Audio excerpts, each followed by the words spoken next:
दोस्तों नमस्कार, मैं सत्यनारायण तिवारी आप सबका वेलकम करता हूं, स्वागत करता हूं अपने YouTube चैनल सुपर 30 के बैनर तले। दोस्तों आज नदियों की सीरीज़ में मैं पुनः एक नए नदी के बारे में आज हम लोग जानेंगे, जिस नदी का नाम है तुंगभद्रा नदी। जैसा हमने आपसे वादा किया था कि हम एक नदियों पर एक सीरीज चलाएंगे, जो आज उस नदियों की सीरीज में तुंगभद्रा नदी है। इसकी क्या खासियत है, इन सभी चीज़ों के बारे में हम जानेंगे। अगर आप हमारे चैनल पे नए हैं तो हमारे चैनल को सब्सक्राइब जरूर करें और बेल आइकन हिट करके और शेयर जरूर करें। आइए जानते हैं, तुंगभद्रा नदी दक्षिण भारत की एक प्रमुख नदियों में से एक नदी मानी जाती है और जो तेलंगाना, कर्नाटक और आंध्र प्रदेश से होकर बहती है। और ये हिंदू धर्म में पवित्र नदी और ऐतिहासिक एवं सांस्कृतिक महत्व इसके काफ़ी माने, यानी कि हिंदू धर्म में इसे पवित्र माना जाता है और ऐतिहासिक और धार्मिक संस्कृति के मामले में भी ये इसके काफ़ी नाम है। अब ये कहाँ से निकलती है, इसकी स्थिति कहाँ से उद्गम स्थल है? तो तुंगभद्रा नदी का उद्गम कर्नाटक के चिकमंगलूर जिले में स्थित एक पश्चिम घाट की बाराह पर्वतमाला, एक जगह है बाराह पर्वतमाला, वहाँ से ये नदी निकलती है। तुंगभद्रा नदी जो है, ये तुंग और भद्रा नदी दोनों जब आपस में मिल जाती है तो इसका नाम पड़ा तुंगभद्रा नदी। इन दोनों नदियों का संगम शिवमोगा एक जगह है, शिवमोगा जिला है, और वहीं शिवमोगा जिले के कुदली एक जगह, कुदली, वहाँ स्थान पर ये दोनों नदियाँ एक में मिल जाती है और तब से ये नदी तुंगभद्रा नदी के नाम से जानी जाती है।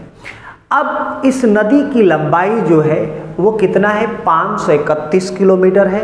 यह कर्नाटक, तेलंगाना और आंध्र प्रदेश से होकर बहती हुई आंध्र प्रदेश के कुंडकुल गांव में जाकर ये कृष्णा नदी में मिल जाती है, यानी कृष्णा नदी में अपने आप को समाहित कर देती है। अब तुंगभद्रा की सहायक नदी कौन कौन से हैं? तो तुंगभद्रा की सहायक नदी अगर बाईं ओर देखा जाए तो बाईं ओर की सहायक नदियां हैं वर्धा, वेदवती, अवाकी और हंडरी नदी। लेकिन दाईं ओर देखेंगे तो दाईं ओर की सहायक नदियां स्वर्णमुखी, कुंद्रड़ी नदी इसकी सहायक नदियां हैं। अब देखिए, तुंगभद्रा नदी के किनारे जो शहर है वो है हम्पी। आप 12वीं क्लास में आपने पढ़ा होगा विजयनगर साम्राज्य के बारे में। तो विजयनगर साम्राज्य में एक हम्पी वर्ड है जो बार बार वहाँ पर जिक्र किया गया है। तो हम्पी जो शहर है वो कर्नाटक में है। तो हम्पी जो शहर था ये कभी विजयनगर साम्राज्य की राजधानी हुआ करती थी, जो आज विश्व की सबसे धरोहर स्थल माना जाता है। उसके बाद हॉसपेट भी कर्नाटक जगह है। ये शहर तुंगभद्रा के नदी के बांध के पास स्थित एक महत्वपूर्ण औद्योगिक और पर्यटक क्षेत्र और पर्यटक स्थल माना जाता है। कुर्नूल जो है आंध्र प्रदेश में है ये जगह। ये शहर तुंगभद्रा नदी के किनारे स्थित है और यहाँ पर ऐतिहासिक रूप से इसकी काफ़ी चर्चा होती है और काफ़ी महत्वपूर्ण माना जाता है। अब हम जानते हैं कि तुंगभद्रा नदी और एवं धार्मिक इसकी स्थिति क्या है। तो तुंगभद्रा नदी का उल्लेख रामायण और महाभारत में जैसे धार्मिक ग्रंथों में मिलता है, देखने को मिलता है। इस नदी के किनारे कई प्रमुख मंदिर भी हैं, जैसे विद्याशंकर मंदिर जो है सबसे प्रमुख मंदिर है।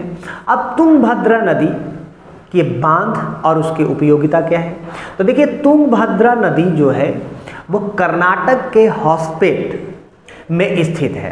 तुंगभद्रा बांध जो है कर्नाटक के हॉसपेट जगह पर इसको बनाया गया है।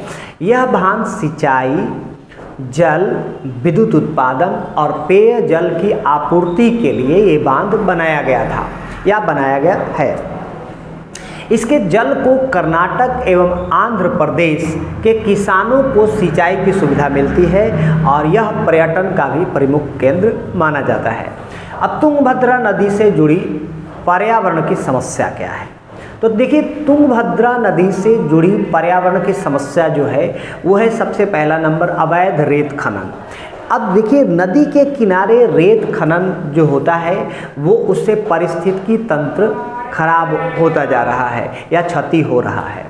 अब इसकी प्रदूषण की समस्या है, तो प्रदूषण की समस्या औद्योगिक कचरे और अपशिष्ट जल जो होते हैं कंपनियों के द्वारा वो नदी में मिला दिया जाता है और ये तेज़ी से वह नदी प्रदूषित हो रहा है। जैसा कि आपने यमुना का हाल देखा है, उसी तरह से वहाँ भी इस नदी में औद्योगिक कचरे और अपशिष्ट जल जो है नदियों में मिला दिए जाते हैं, मिल जाता है, जिसके कारण वो नदी प्रदूषित होती जा रही है।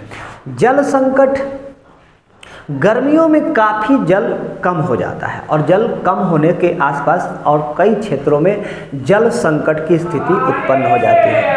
अब हम जानेंगे कि तुंगभद्रा नदी जो है वो केवल धार्मिक और ऐतिहासिक रूप से ही नहीं दृष्टि से महत्वपूर्ण नहीं है, बल्कि कृषि, जल तथा विद्युत उत्पादन के लिए भी सबसे महत्वपूर्ण मानी जाती थी। ये थी तुंगभद्रा नदी से जानकारी जो हमारे पास थी, वह आपको हमने शेयर किया और मिलेंगे फिर नेक्स्ट एक नए नदी के बारे में हम जानेंगे। तब तक के लिए अगर आप हमारे चैनल पे नए हैं तो हमारे चैनल को सब्सक्राइब करें और वीडियो को शेयर ज़रूर करें। बहुत बहुत धन्यवाद।